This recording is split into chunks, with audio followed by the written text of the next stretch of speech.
All right, in this video, I'm going to be talking about the average improvement that junior golfers experience year over year. This is based on players ranked on Junior Golf Scoreboard. I think that this video is helpful. And the reason I wanted to make this is a lot of the time when I talk to parents, we don't have a clear measurement of how fast your child's improving, what a good amount to improve is, what a really good amount to improve is, and what an unrealistic amount to improve is, right? And so we end up kind of at two extremes. Sometimes we have the scenario where it's like, we got a coach who's just like, you just got to trust the process. Scores don't matter. We're developing the swing. That's going to pay dividends down the road. You got that, and then we just stay stuck for an extended period of time. Or we have the situation where we're like swinging for the fences every single time. We're just like, I want to get 10 shots better. There's all these mental errors my kid makes. Like, obviously, they could be 10 shots better than they are right now. And we want to avoid those. Neither of those are likely true. And so we need to have some numbers to actually kind of ground us in reality. One of the reasons I talk about Division I golf is it's this nice medium ground. On the one hand, it's extraordinarily difficult. It's harder than getting into Harvard. But on the other hand, it's very predictable. And, if you're deliberate about this stuff, and I'll kind of allude to some of the ways that, this is not as crazy as people make it out to be, we can accomplish this pretty reasonably. The players that I work with who are ranked, about a little under 70% of them are on track to play Division I golf. And so that's applying a very specific process. But it's certainly possible comparatively to about the 3% that typically get recruited. And you guys will kind of see why, as I go through this, why most junior golfers don't get recruited. But I want to help you guys just understand how player improvement looks year over year, and how you can kind of evaluate for that for your child and understand this process a little bit better. So what I've done here is I have 6 tabs up. I have players from the class of 2027 all the way to the class of 2032. Hopefully that covers a good chunk of you guys watching this. And what I've done is I've pulled up players in the 50th percentile. The reason I look at the 50th percentile is because that's the middle, right? That's the most appropriate place for us to look when we're trying to evaluate its average performance, right? When you consider the middle, you've got a couple things going on. Obviously, we have players who are not the worst. They're not the best, right? The players who are the best, you kind of have the issue of, they're the best, but they're already really good. So how much realistically can they improve year over year? Because they're already so close to that limit or, asymptote for you math people. They're kind of at that limit there. The players who are the worst, obviously they have the most room to improve, the easiest things to improve. And so I think that the 50th percentile makes the most sense. It's the place to really evaluate. Technically, you do this based off of any percentile, but I think the 50th percentile is the fairest place to be able to do this. So we're looking at that. This accounts for the number of players in the class, right? So if your child is in 6th grade and they're one of the best players in their class and they're like ranked top 100, well, if there's only like 200 kids in their class, that's not as impressive as if they're ranked in their top 100 in their class and there are 3,000 kids in their class. That's different.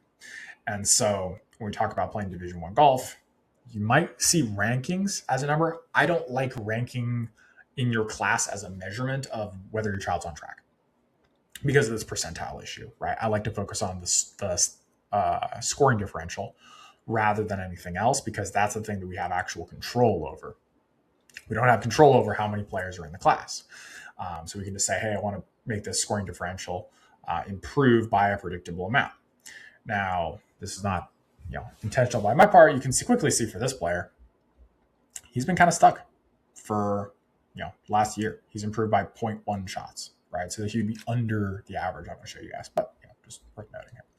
So anyway, what we can see here is year over year how these scoring differentials change and why. So let's start at the beginning here. Class of 2032, right? So we got a scoring differential of 10.99. We have a scoring average of 77.7. We're playing golf courses that are about 5,000 yards. Okay, so let's just take out a little notepad, 10.99.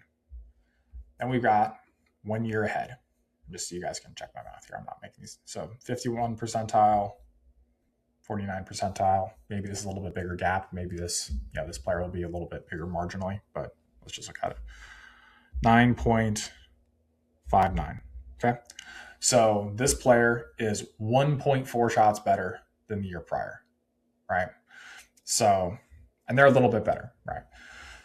What are they shooting?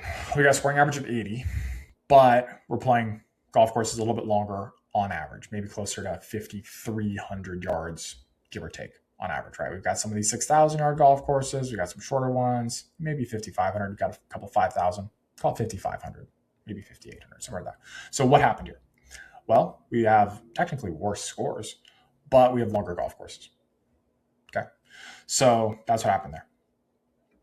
Let's go to the next year. Okay. So we were at 9.59, and now we've gotten to 8.28. This is about 1.3 shots, right? So this is 50th percentile. This is 49th percentile, right? So pretty close. Scoring differential, 8.28. Scoring average, slightly worse, but longer golf courses. Okay, so now we've got an average distance of, call it maybe 6,200 yards, give or take, right? Technically, we shot some under par, but it looks like these are pretty easy golf courses.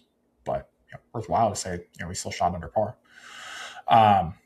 We can look at the last year. So this player, like I said, we can't look at the individual player because this player obviously improved quite a bit over this last year, right? So he improved by 6 shots. That's obviously phenomenal, right? But nonetheless, we're comparing percentiles, about 1.3 shots year over year. This also accounts for all the players who don't improve by a lot and then quit. I typically see that the players who stay ranked improve faster. And the reason for that's pretty obvious is if you don't improve fast, you quit because you're like, this sucks. Whereas if you're improving really fast, you're like, oh, this is awesome. I'm really good at golf. So typically the players who are actually going to get recruited do improve faster than average. But just saying like, hey, I'm going out here and you're doing all this stuff. I mean, these players are playing in, a dozen plus tournaments. Like they're putting in quite a bit of work. I'm sure they're all paying for lessons.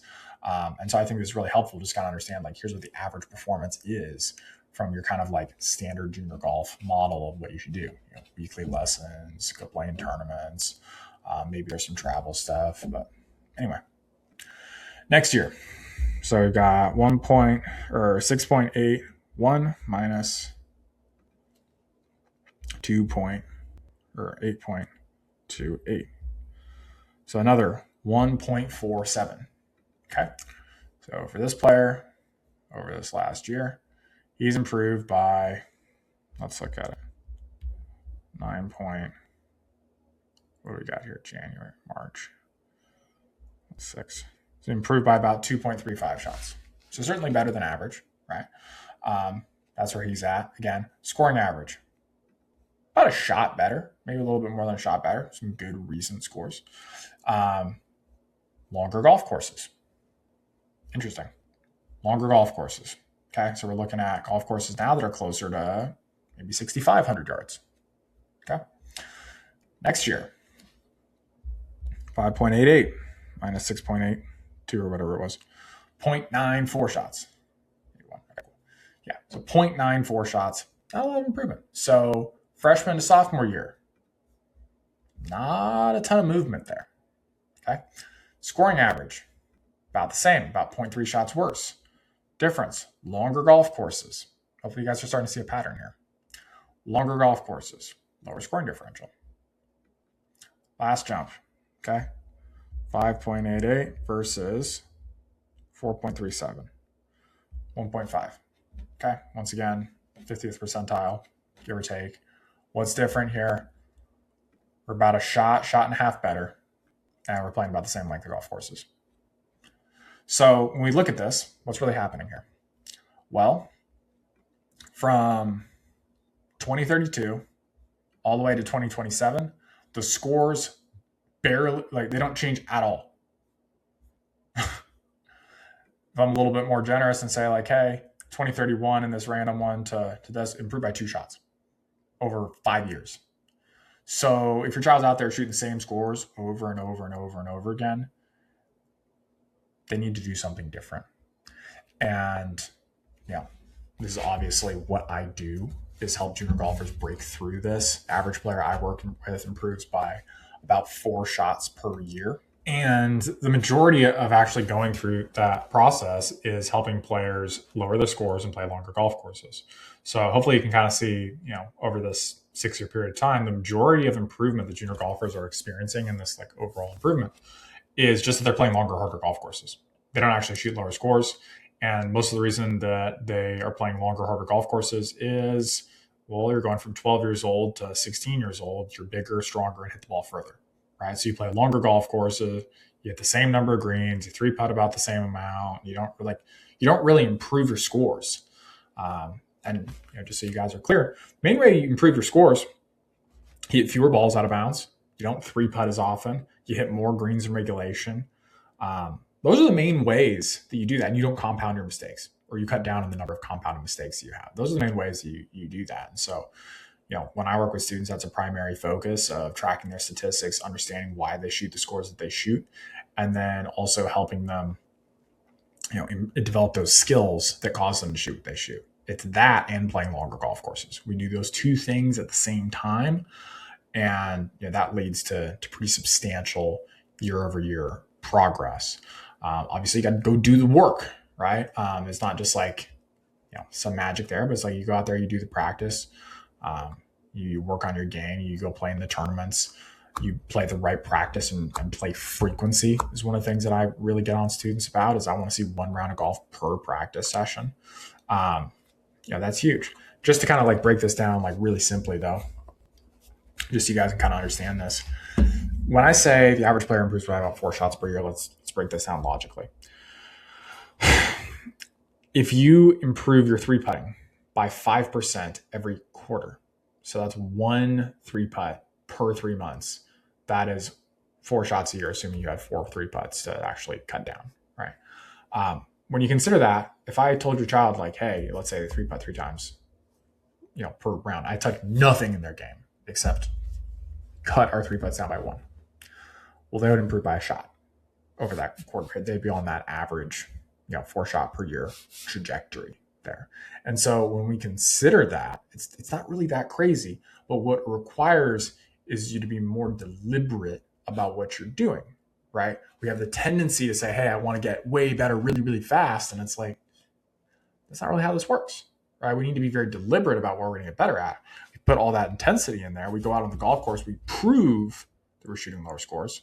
It's not just some vague idea of I got to learn how to shoot scores. I got to learn how to score with my C game. Like that's just platitude nonsense. I'm sorry, but it is. It's going out there and saying, hey, my game doesn't need to improve dramatically, but I need to get a higher make rate from 3 feet. Right now it's at 70%. I want to get it to 90%, and I'm going to do that by playing these putts straighter and firmer. Not that complicated, right? You got to go out there and do it. You got to prove that you made progress there. That's how you actually get better. You go out there and show yourself shooting the scores. And if you struggle with something, you identify it, you get support on it, you go there and do the next thing, right? And so that's what I'm doing with students, right? I'm supporting them on a weekly basis. We do coaching calls every single week, so they have an opportunity to ask their questions if they got them. There's also an opportunity to be able to learn from the other players in the group. Every player I work with is trying to play elite level golf. And so odds are your child's not going to have questions every single week. But it's an opportunity to be able to learn from the other players and kind of fast track that improvement curve. So obviously, if that's something you're interested in, there's an application below. Fill that out based on your child's age, how much time they've got in front of them, their current scores. They'll kind of tell me and tell you what's realistic. If it is realistic, you can book a call. We'll talk it over and see what makes the most sense for you guys. If you guys would be a good fit for that, and if you guys feel like it would help you, right? Is being able to accelerate this. The reason that this works so well is like let's go back here. Let's say your child is class of 2030, right? We've already established, I would say generously, just looking at all these averages, it's called 1.4 shots per year, right? So we've got 3 years ahead of us, let's just say, so if we got 8th grade, 9th grade, 10th grade, right? 3 years. So we're at 8.28. So you guys can do the math, just like the normal thing. 1.4 brings us all the way down to 4.08 by sophomore year when recruiting starts. Go another year, we're at 2.68. So this player, if he improved at that average improvement, then he might be in a situation where he's going to be able to play Division III golf. Division I golf, typically we need to get to -1 or better right? So we're short of that, right? Now, comparatively, if we improve by 4 shots over the next 3 years, that gets us to a negative 3.7 scoring differential. That's obviously phenomenal, right? Now, let me just throw out some caveats here. What are things that are going to shoot players in the foot? More often than not, it's going to be inconsistency. It's going to, and when I say inconsistency, what I do not mean is, oh, hey, some days I'm a superstar and some days I'm not. It's going to be following that process for an extended period of time, right?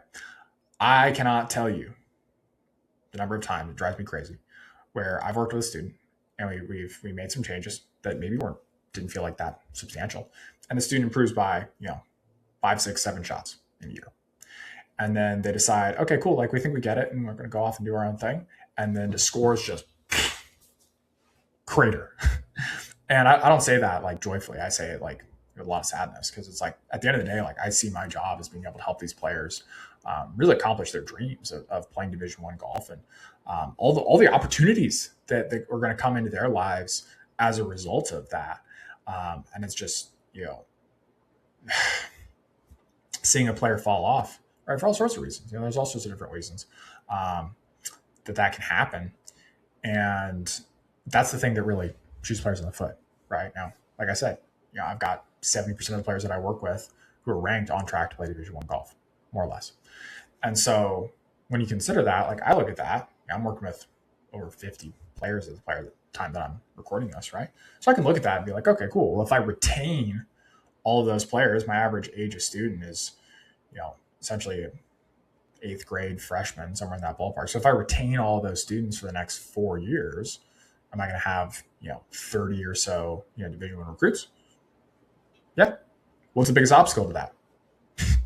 Just continuing to keep them locked in, continuing to sell them on this process, right? And so all I say to that is, like, I'm not the pie in the sky guy, right? I'm not here to say, hey, we're going to improve by 10 shots in 3 months.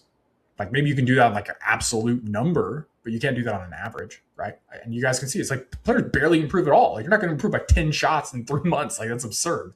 But what we can do is say, hey, if we could cut down 3 putts by a couple over the next year, or compound mistakes by a couple over the next year, and also increase the tournament difficulty, pretty close to 4 shots right there.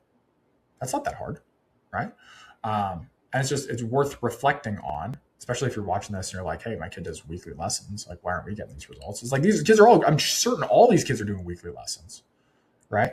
And so it's really coming at it from the perspective of just like, okay, cool. Maybe just screwing around with their swing every single week and tweaking it and like hoping it all clicks one day isn't the right strategy.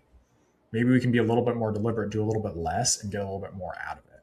That's really what I'm offering with the coaching that I do, is really saying like, hey, we're not going to do as much, but we're going to be more deliberate about it. We're going to be more focused. And that is going to help you guys achieve the goal more successfully, right? And the coolest thing about it is I'm never in the position where I'm just like, hey guys, trust the process.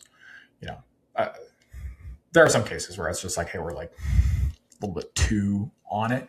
But realistically, we're gonna be able to look at scoring differential and be like, hey, is this trending at the rate that it needs to trend, right? And obviously there's gonna be fluctuations on a month-to-month basis, but in general it should be improving, and we're going to be able to calculate how fast we're improving. And if we're behind, we're going to know. And we're also going to know, hey, what's not improving. And then we're going to know what we were doing, because we document everything. And usually the things that shoot players in the foot, believe it or not, is they start like going off some rabbit hole with their swing coach or something like that. Or it's like, no justification. I didn't tell them to do it. And they just go off and do that. And their ball striking falls apart or something like that. So then we stop working on the putting drills, putting falls apart, and it just becomes this mess, right? So anyway, hopefully this gives you a little bit better perspective on where players are at. Now let me do one thing more. Let's just look at the best players. Let's look at 2027, and let's look at just page 1. So I'll show you guys Miles Russell here. Best player in the country, scoring average of 69.3. This is exceptionally good. Negative 10.2 scoring differential. So for all you guys look at a negative 10 and be like, oh, they're shooting 62, that's not true. He shot 64 once, but granted, this golf course is extraordinarily difficult, Sage Valley. Okay, let's just look at this. So over 4 days, that's a course rating of 75.8. So 75.8 minus whatever, 64. That's a scoring differential of almost negative 12. That's exceptional. Like, that is ridiculous, right? Let's go to something more reasonable. Let's say like a -4 scoring differential. I think that's attainable for a lot of players with time and intention. 71.7 average golf course. I'd say it's about 7,000 yards. That's realistic. Let's go another one here. 73 average golf course, maybe closer to 7,100 yards, somewhere in that ballpark. This is what really I coach players to get to. As I like my boys to get to about 7,000 yards. For girls, I like to be about 6,000 yards. For boys, I like it to be about 72, 74 on average. If we say, hey, I want to go to Stanford, then realistically, we have to shift that average even lower because we're not going to be able to make the golf courses harder after a certain point. That said, if you're watching this and your child let's say they have a scoring average of 73, but they have a scoring differential of 3, then the issue is their golf courses need to be harder, right? So I'm able to kind of assess that. I'm just like, okay, what are the lever points that we have? Also, what are the resources we have available to us, right? Like maybe I'd like you to play longer, harder golf courses, but that's just not an option for us. Well, then we know I need to get scores down, right? And then we also know what do I need to do specifically to get the scores down. Almost certainly if the scores are 73, a lot of it's going to be maxing out greens regulation and then really trying to do everything we can to make more birdies, which is usually going to be a lot of green reading stuff. So that becomes what this looks like. So just so you guys understand this process a little bit better, like that's what the best players are doing. Let's also look at these average progresses just so you guys can see this as well. All right, cool. So in this case, it's fairly normalized, right? So in this case, this player has improved by 0.1 shots over this last year. Let's look at the prior year for him just to be fair here as well. So negative 4.45 to negative 1.26. Okay, cool. So here's a bigger than average year, about 3 shots. And you can see he went from the 2 percentile to the 0.6 percentile, right? Let's look at another random one. Okay, so we've got scoring differential of negative 4.5, and we were at a scoring differential of negative 3. So this player improved by about 4 shots in a year. Obviously pretty exceptional, right? You can also see the change in the percentile. So 8.4% versus 1.4%. It's a pretty substantial jump, right? So that's what this realistically ends up looking like. The players who end up, getting to these positions, it's not like they just started way earlier. Like, that can be absolutely an element. But a lot of the times they start doing something that allows them to improve rapidly.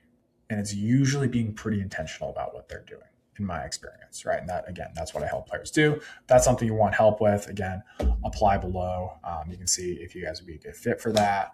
And then we can talk over what specifically your child would need to do. So hopefully you guys enjoyed this video. Hopefully it makes sense.